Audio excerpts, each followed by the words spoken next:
જ્યારે આપણા દુનિયામાંથી જતા રહીશું ત્યારે લગભગ 10 લોકો જ એવા હશે કે જે આપણા માટે કદાચ રોશે, કે જેને આપણા ગયાનું કદાચ દુઃખ થશે, ખાલી 10. અને આપણે આખી જિંદગી લોકોનું વિચારવામાં કાઢી નાખીએ છીએ કે આપણાથી કંઈ એવું ના થઈ જાય કે લોકોને ખોટું લાગી જાય. અને છેલ્લે અંતમાં આપણે ખાલી 10 લોકોને જ કનેક્ટ કરી શકીએ છીએ ઇમોશનલી, કે એ આપણા માટે રોવે. અને બીજી વસ્તુ, આપણી અર્થીમાં કેટલા લોકો આવશે ને એ સમય નક્કી કરશે.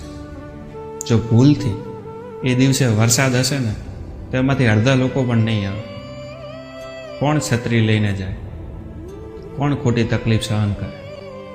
અને આપણે આખી જિંદગી એમનું વિચારવામાં કાઢી નાખીએ છીએ કે લોકો આપણા વિશે શું વિચારશે, કે આપણા વિશે શું વાતો કરશે, કે જે લોકો આપણા માટે એક છત્રી લઈને પણ આવવા માટે તૈયાર નથી.